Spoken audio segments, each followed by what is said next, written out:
tarde en Nueva York, pues surgen nuevos detalles en el caso de Edward Snowden.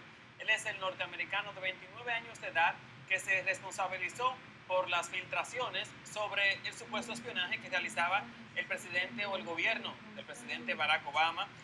Snowden, recordemos, era un ex empleado de la Agencia de Seguridad Nacional, NSA por sus siglas en inglés. Pues esta semana vimos a los gobiernos de Venezuela, a los gobiernos de Nicaragua y posteriormente Bolivia que ofrecieron asilo político a Snowden.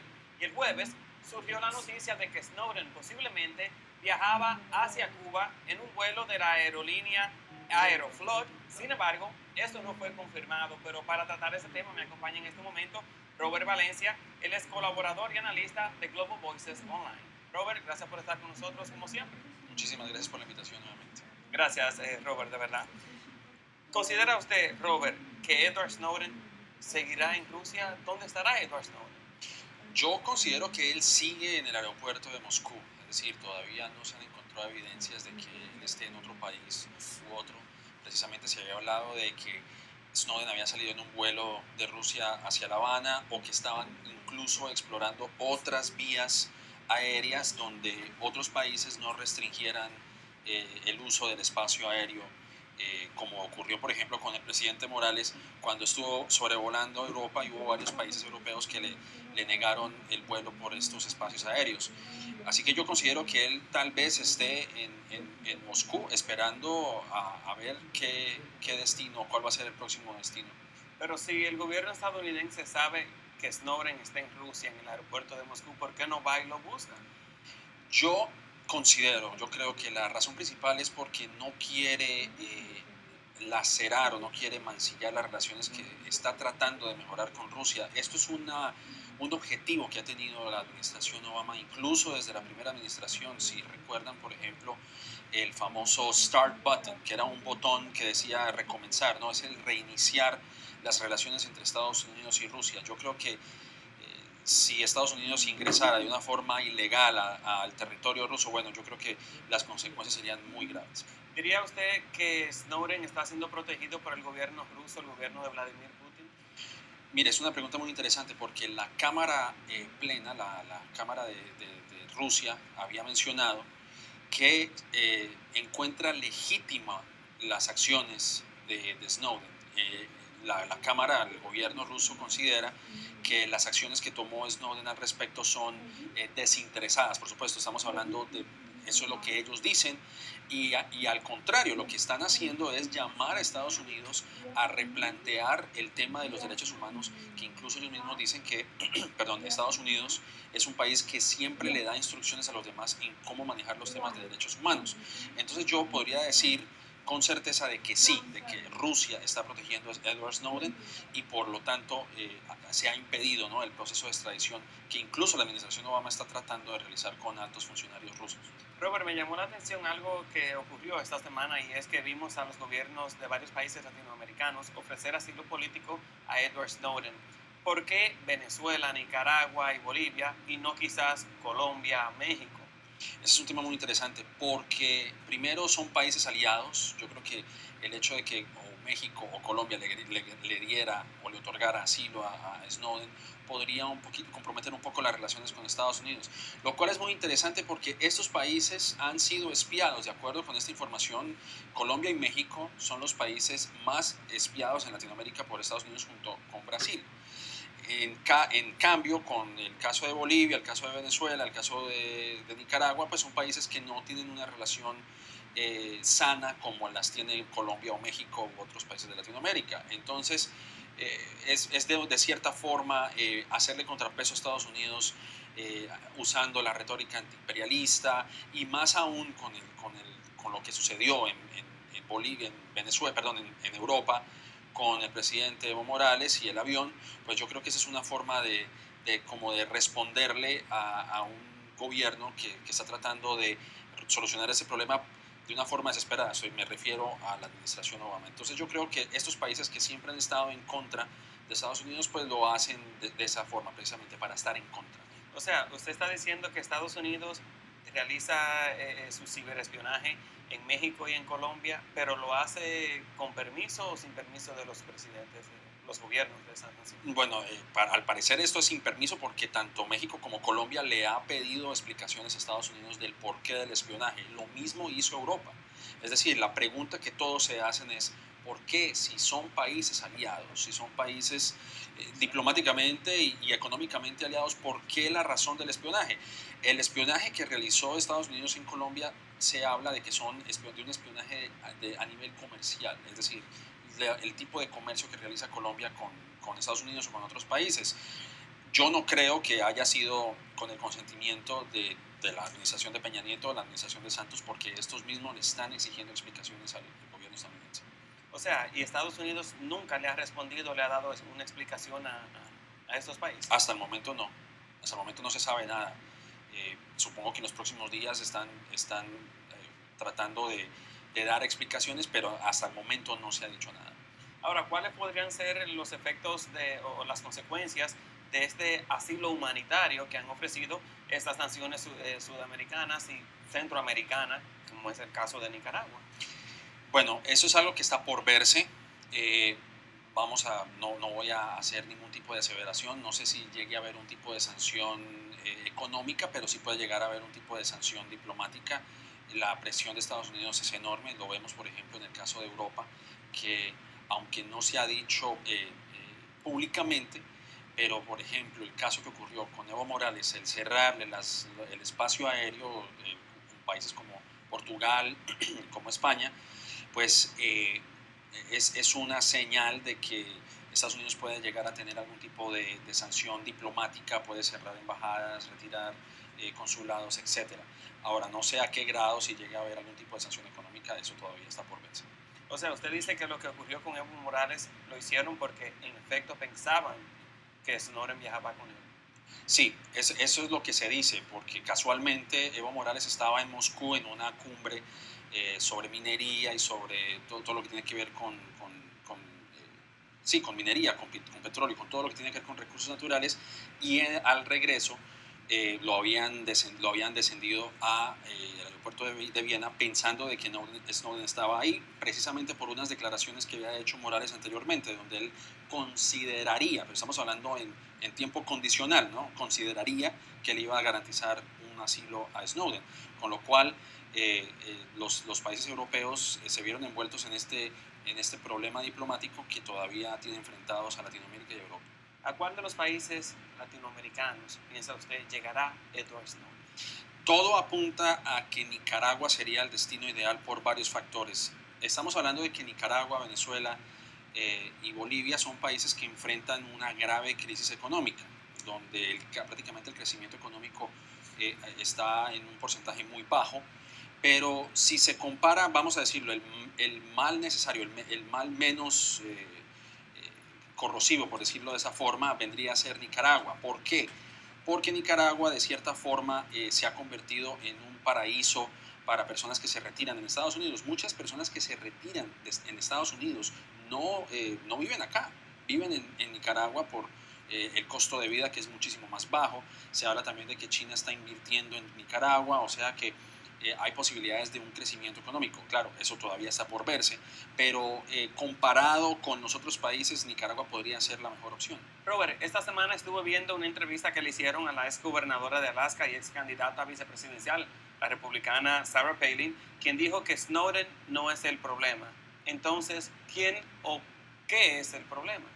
Yo le voy a decir cuál es el verdadero problema de todo esto que está sucediendo. El problema es la doble moral, el doble estándar en todo su esplendor, tanto de parte de Snowden como de parte de los gobiernos, como de parte incluso de los medios de comunicación. Ya sabemos la disyuntiva de Snowden, eso ya lo sabemos y eso ya lo hemos discutido anteriormente.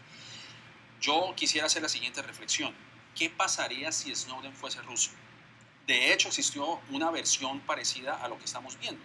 El caso del ex agente de la KGB, Alexander Lividenko, que falleció en Gran Bretaña en el 2006. ¿Qué pasó con él?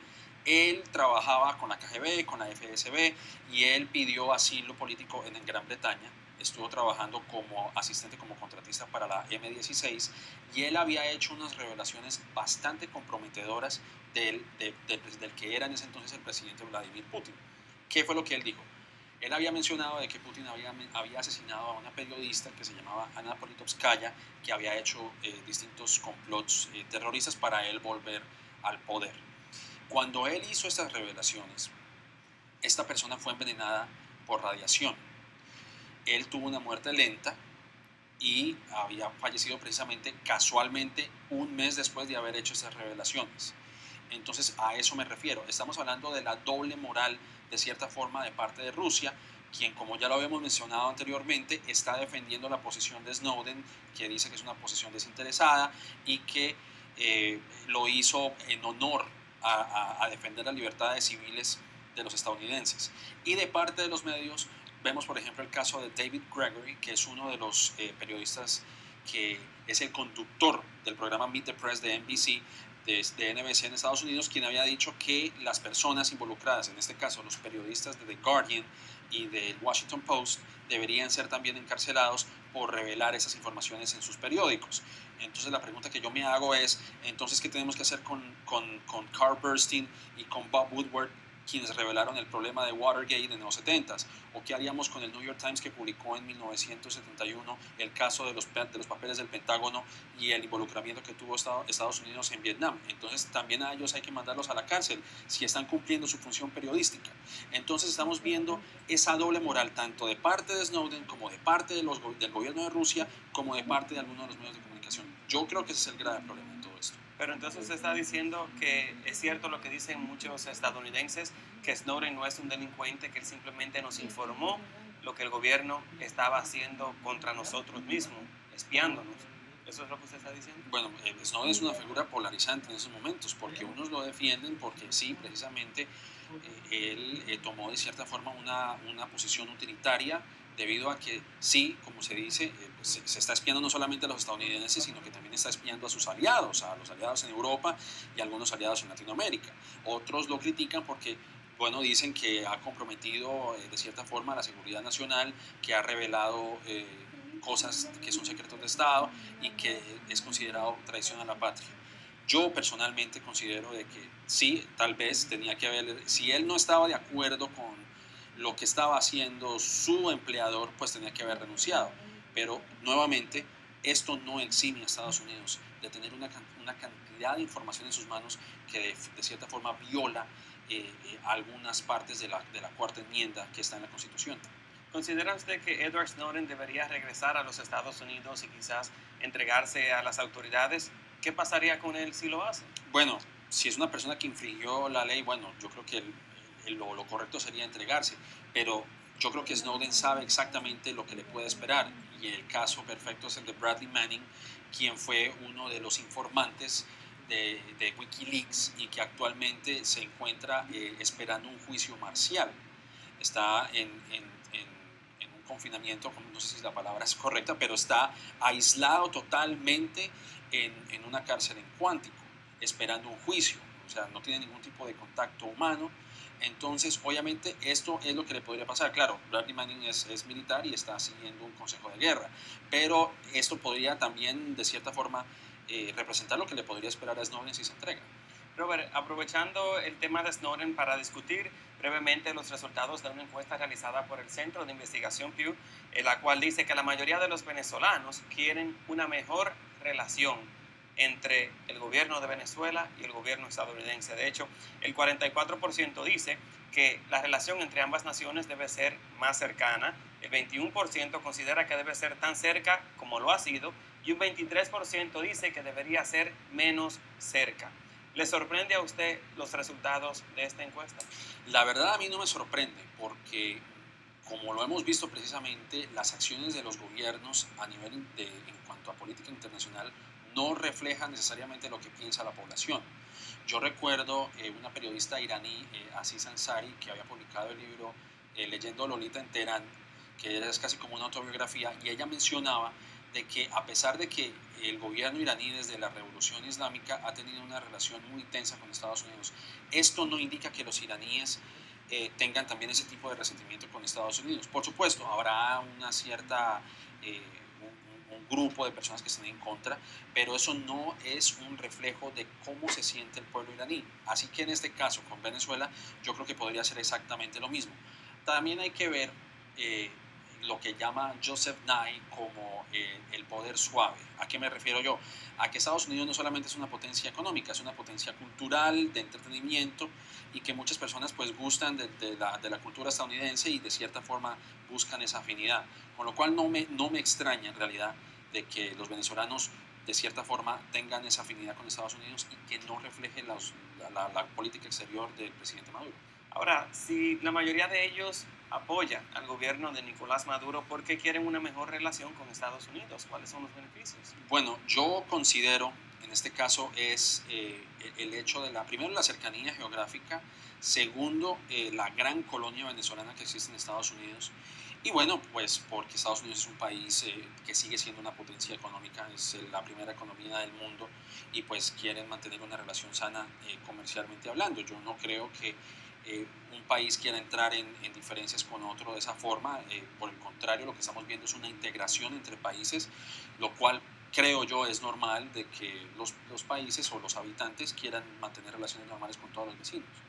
Pero me llama mucho la atención uno de los resultados del sondeo, y es que el 55% de los venezolanos considera que el presidente Nicolás Maduro debería seguir las mismas políticas que había implementado o había seguido el expresidente Hugo Chávez. ¿Cómo es eso? ¿No afectaría esto su relación entre Venezuela y Estados Unidos? Bueno, hay que ver una cosa. Yo no confiaría mucho en las encuestas en Venezuela en realidad, porque, bueno, es decir, no son muy objetivas que digamos, pero yo creo que sí, obviamente, la política de Hugo Chávez hacia Estados Unidos siempre ha sido de una retórica en contra del imperialismo y toda esta cuestión. Y obviamente, pues Maduro, al tratar de complacer a los que habían seguido a Hugo Chávez mientras que él estaba en vida, pues él quiere adoptar de cierta forma esa posición. Él sigue considerándose el hijo de la revolución, un hijo de Chávez, con lo cual vendría a ser lógico que él siga los pasos del fallecido presidente. Y obviamente al hacer eso y ahora considerando un asilo de Edward Snowden, pues incluso podría recrudecer aún más las diferencias entre Estados Unidos y Venezuela. ¿Piensa usted que veremos a un Nicolás Maduro por mucho tiempo en el gobierno de Venezuela? Bueno, pues hasta ahora sí, pero yo creo que con lo visto en las elecciones de abril, pues el chavismo no había estado tan fuerte como lo estaba hace unos años cuando ganaba por un amplio margen de diferencia. Pero bueno, todo está por verse. Si Maduro no sigue en el poder, bueno, el chavismo podría seguir por muchos años también. Pero Nicolás Maduro, Edward Snowden no llegará a Venezuela. Bueno, yo creo que Edward Snowden tendría que considerar en realidad las ventajas que podría tener en Venezuela como empleado. Es decir, Venezuela no tiene un crecimiento económico amplio, aunque ha bajado su desempleo, pero yo creo que Snowden en este momento está pensando qué podría hacer como un ciudadano de a pie en un país donde en realidad las oportunidades no se están dando económicamente hablando. Bueno, Robert, gracias por su tiempo para la tarde en Nueva York. Muchísimas gracias por la invitación. Gracias. Y bueno, pues el caso de Snowden, como mencioné al principio, sigue siendo noticia, y recuerde que usted puede mantenerse informado sintonizando a NTN 24. ¿No es así, Juan Carlos?